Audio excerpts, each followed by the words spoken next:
vamos ver aqui potenciação de números inteiros.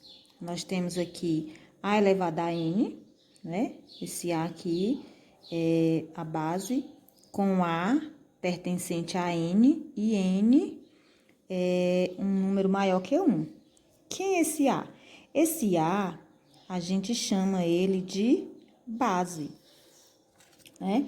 E o N, esse N aqui, a gente vai chamar ele de expoente. Então, esse A, que é a base, vai multiplicar por ela mesma quantas forem N fatores, às vezes, né? Quantas vezes for o expoente. Por exemplo, nós temos aqui 4 elevado a 3, ou seja, 4 elevado ao cubo.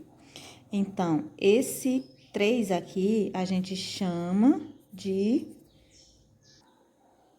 O 3 a gente chama de expoente e o 4 a gente chama de base. Então, para que serve esse 3? Esse 3, que é o expoente, ele vai comandar a base, né? Quantas vezes for o expoente, a base vai multiplicar por ela mesma. Ou seja, vai ficar 4 vezes 4 vezes 4.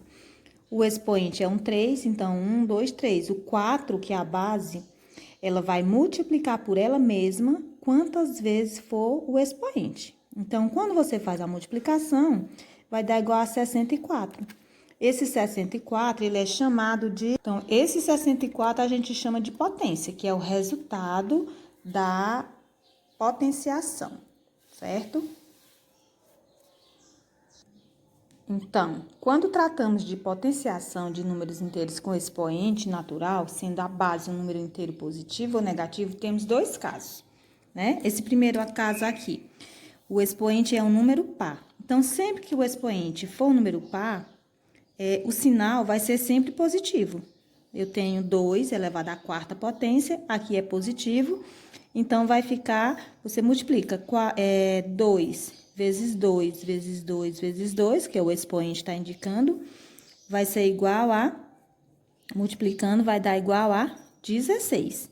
Quando eu tenho 2 elevado à quarta negativo, então, esse menos aqui, como o expoente é par, ele vai ficar positivo. Então, sempre que o expoente for par, o expoente for um número par, o sinal vai ser sempre positivo. Então, aqui vai dar igual a mais 16. Aqui no segundo caso, o expoente é um número ímpar. Então, sempre que o expoente for um número ímpar, você vai prestar atenção no seguinte, o sinal da base vai prevalecer no resultado. Eu tenho 2 elevado à terceira, então 2 vezes 2 vezes 2, multiplicando, vai dar igual a 8. Se ele está positivo, ele vai ficar positivo. Se ele está negativo, ele vai ficar negativo. Você vai conservar o sinal da base, vai ficar menos 8. Por quê? Se eu pego aqui mais 2 vezes mais 2...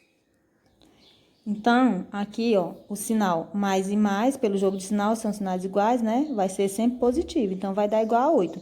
Quando aqui são negativos, ó, mais e mais, pelo jogo de sinal, fica positivo. Então, menos e mais, tá? Em sinal ímpar, vai ficar negativo, é por isso. Agora, vamos ver bem aqui essas observações. Para todo número inteiro A, definimos A elevado a 1 como A. Ou seja, todo número que é elevado ao expoente 1, ele vai ser igual à própria base.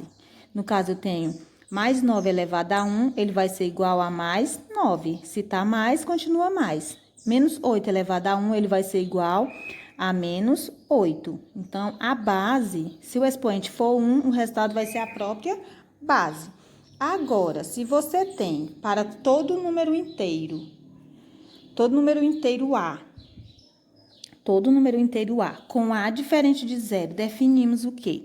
Esse A, que é a base, diferente de zero, aqui dentro não pode ser zero, porque todo número elevado ao expoente zero vai ser igual a 1, essa notação. Então, nós temos mais 9 elevado a zero vai ser igual a 1. Menos 8 elevado a zero vai ser igual a 1. Sem sinal, tudo aqui vai ser igual a zero. Agora, se você tem, por exemplo, menos, aí mais 9 elevado a zero, aí esse menos continua aqui fora e tudo que está aqui dentro vai ser igual a 1, só nesse caso.